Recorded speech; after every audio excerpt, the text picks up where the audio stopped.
Hello and welcome to Frontrunner Motorsport, and now we will be looking at the second part of every Ferrari Formula 1 driver ever, rated and listed in order. So make sure you watch the first part first, obviously, link in the description. But also remember to subscribe to make sure you don't miss parts 3, 4 and 5. And leave a comment down below with your thoughts on who ends up where on this list. As we head further towards number 1, it's only going to get more interesting as we get to the big names of Formula 1. So with that, sit back, relax, and let's begin.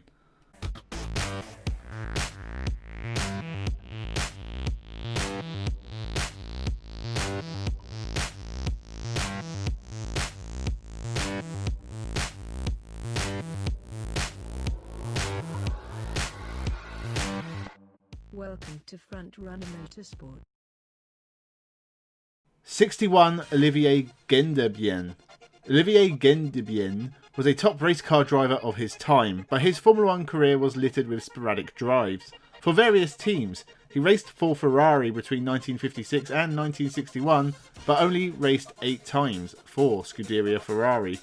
He scored a 5th place on his first start with the team and a 4th place in France in 1959 and Belgium in 1961. That was all the points he scored for the team, but he did also get 2 podiums for the Yeoman Credit Racing team and a 6th place finish overall in 1960. His Formula 1 career ended in 1961, but he also scored 4 wins at Le Mans for Ferrari in 1958, 1960, 1961 and 1962. So a Ferrari legend, just not in Formula 1. Number 60, Ignazio Guti. The Argentinian had a very short Formula 1 career, just one part season in 1970. In 4 starts for Ferrari, he scored a debut 4th place at Spa before a 14th in France, a 7th in Austria and retiring in Italy. He qualified decently in all 4 races, and Ferrari deemed him good enough to sign him for 1971, but sadly Guti was killed in a sports car race in Buenos Aires when he smashed into the back of Jean-Pierre Beltoire's stricken Matra. Number 59, Jean Behra. Behra was a journeyman racer in the early days of Formula 1, scoring podiums with Equip Gordini, Maserati and BRM. Despite taking 9 podiums, he never took the top step in Formula 1 World Championship races.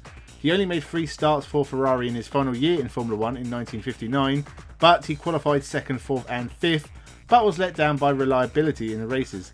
He took a 5th place in the Dutch Grand Prix and won a non-championship race at Aintree, before being sacked after punching his manager, Romolo Tavoni, amongst others, and would be killed in a self-entered car at Avus in Germany later in the year. One of the early greats of Formula 1, his Ferrari career was pretty disastrous. 58. Nicola Lourini. Italian touring car legend Nicola Lourini had 2 brief bites of the Ferrari cherry. He replaced Ivan Capelli for the last 2 races in 1992. He'd qualify in the midfield, which wasn't unusual for Ferrari at the time, who were going through a bit of a barren spell, but he was called in to replace the injured John Alesi for a couple of races in 1994. He qualified 7th for the Pacific Grand Prix, but collected the spinning Senna at the first corner and retired, but would manage a podium finish in his 4th and last race, getting a brilliant 2nd place at the tragic Imola Grand Prix. He was never called back again and would have 1 more points finish with Sauber in 1997 after a career struggling with the likes of Colony, Osella, Ligier and Modena Spa. It was a brief spell with Ferrari that gave his best ever moments in Formula 1. 57. Pedro Rodriguez. The massively talented Mexican only had a couple of races for the main Ferrari team, but it really should have been more. His brother was killed at the Mexican Grand Prix in 1962, and Pedro Rodriguez almost retired from motorsport before his Formula 1 career began, but he continued on and won races for Cooper and BRM. But it was 2 races for Ferrari, where he would retire from the British Grand Prix in 1969 before scoring a point at the Italian Grand Prix. He'd moved to the Ferrari affiliated North American racing team, where he scored more points before sadly being killed at the Nürburgring in a sports car race in 1971. 56. Raymond Summer.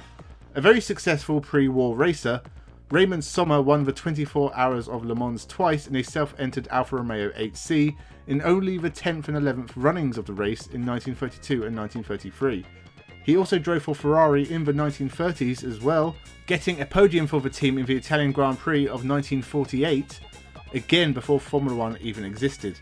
A long time later, he'd race at the second ever Formula 1 Grand Prix in Monaco in 1950, where he scored points for Ferrari on his debut, finishing 4th, 3 laps off winner Fangio, but only 2 off fellow Ferrari driver Alberto Ascari.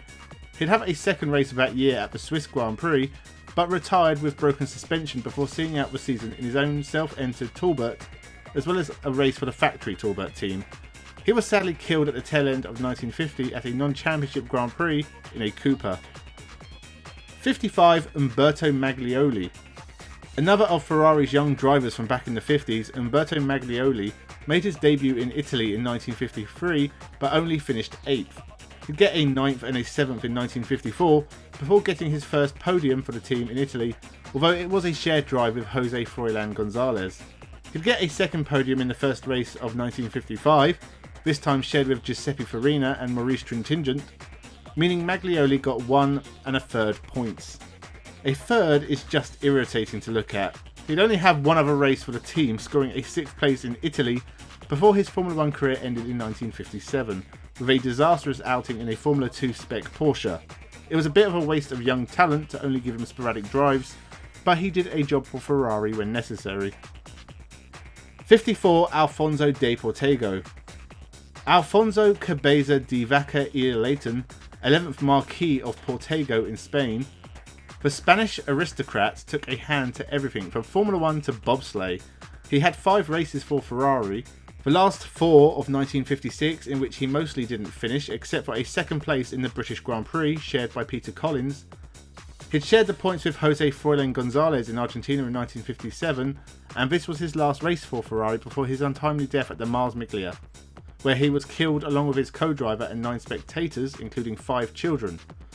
He was known for his aggressive driving style. Co-driver Nelson said, "Every time Portego comes in from a race, the front of his car is wrinkled, where he has been nudging people out of the way at 130 miles per hour." 53. Willie Morris. Another part-time driver who had a smattering of Formula 1 drives over 4 years and was known for a couple of big crashes that left him in the hospital. He had 10 starts for Ferrari, of which he finished 3, but he scored a podium in Italy in 1960. He'd have drives for Equipe Nationale Belge and Lotus in 1961, before returning to Ferrari for the rest of his Formula 1 career. He often qualified well, including 3rd in his penultimate race in Belgium in 1963, but he had only one other points finish, a 4th place in Italy in 1962. Sadly, he committed suicide after a career-ending injury from a Le Mans crash in 1970. 52. Ricardo Rodriguez. The brother of Pedro Rodriguez, he was the youngest driver to score points in Formula 1 for over 38 years, from the 1962 Belgium Grand Prix to Jenson Button scoring his first points at the Brazilian Grand Prix in the year 2000. He only made 5 starts for Ferrari in 1961 and 1962, with a best 4th place in the Belgium Grand Prix, but was sadly killed in practice for the non-championship Mexican Grand Prix in 1962 in a Rob Walker Lotus. He was someone who was pegged as a future world champion, but like his brother died far too early to prove the point. 51. Arturo Maserio. Maserio had a surprisingly long Formula 1 career that saw him debut for Ferrari in 1972 to ending his career with his own team in 1979. He failed to qualify or only participated part-time for most of those years, but it was his first 2 years that was spent with Ferrari. He scored a point on his debut at the British Grand Prix in 1972. In 1973, he raced in more than half the races for Ferrari and scored a couple of 4th places at the beginning of the series before struggling along for the rest of the year. He left Ferrari and raced for Frank Williams in 1974. Number 50. Teodoro Serafini. Dorino Serafini may only have had one appearance in Formula 1, but he scored a 2nd place in 1950 in a drive shared with Alberto Ascari. This was the Italian Grand Prix, the final round of the first ever Formula 1 championship, and Serafini impressed, qualifying 6th, as well as still having the best appearance to podium ratio at 100%. I don't understand why he wasn't kept at Ferrari for 1951, but he appeared in a non-championship race, the 1951 Syracuse Grand Prix, where he also finished 2nd, but no more Formula 1 appearances. Number 49. Giancarlo Bagetti. The only driver to win his debut race who wasn't Nino Farina at the first ever race, ridding for Fisa in an independent Ferrari at the 1961 French Grand Prix, and this was a hat-trick of Grand Prix wins, coming after winning his first 2 Grand Prix races at the non-championship Syracuse and Naples Grand Prix. He'd only make 4 starts for the Works Ferrari team in 1962, with a 4th in the Dutch Grand Prix and 5th in Italy. The other 2 were retirements, but Ferrari didn't keep him. He ended up with ATS in 1963 and Scuderia Centrosud in 1964, as well as a one-off appearance for Brabham, Reg Parnell and Lotus. But he scored no more points and moved to touring cars, where he had a little success in a Fiat Abarth in the European Touring Car Championship. Number 48, Mika Salo. Substituting for Michael Schumacher is a monumental task and one that would be nearly impossible, but Mika Salo did an admirable job for Ferrari. After stepping in when Schumacher broke his legs at Silverstone in 1999, he'd only entered 6 races for the team and did give up a race win to try and help Eddie Irvine win the championship. He didn't, so Salo probably curses the Irishman's name every night. After a few years racing for backmarkers like Lotus, Tyrrell, Arrows and BAR, Mika Salo actually had his best year when he raced part-time for Ferrari with 2 podium finishes, 2nd in Germany and 3rd in Italy. Ferrari didn't keep in touch and Salo ended his Formula 1 career after seasons with Sauber and Toyota. 47, Cliff Allison. Cliff Allison had a promising start to his career with Lotus in 1958, often quick, but Lotus didn't keep him and Ferrari would pick him up on a part-time basis in 1959. His year started with a big crash at Monaco, also involving Wolfgang von Tripp and Bruce Halford, and after a couple of retirements he finally scored points for Ferrari in Italy with a 5th place. And he was qualifying better. He got the best result of his career in 1960 when he took his Ferrari to 2nd place at the Argentine Grand Prix. Unfortunately, another big crash in Monaco kept him out for almost a year, and he would return in 1961 with the UDT Laystall Racing Team, where after an 8th place finish in Monaco, he'd have another big crash in Belgium, broke both of his knees and shattered his pelvis, and retired from motorsport. Another driver who never got to show his full potential. 46, Stefan Johansson. I don't know how Stefan Johansson got to drive for Ferrari. His manager must be a top negotiator, because his career before Ferrari included not qualifying for Shadow in 1980, no points for Spirit in 1983, DQs and did not qualify for Tyrrell in 1984, before finally getting a few points for Toleman. He took over at Ferrari after René Arnoux was let go for reasons not known to anyone outside of Ferrari and René Arnoux. Maybe he sat on Enzo's cat. But Stefan Johansson took 2 second places in Canada and Detroit, which helped him to a 7th in the championship in 1985, and 4 podiums helped him to 6th in 1986. But he never took a race win for Ferrari or anyone, but would have a good season with McLaren in 1987 and a surprise podium with Onyx in 1989.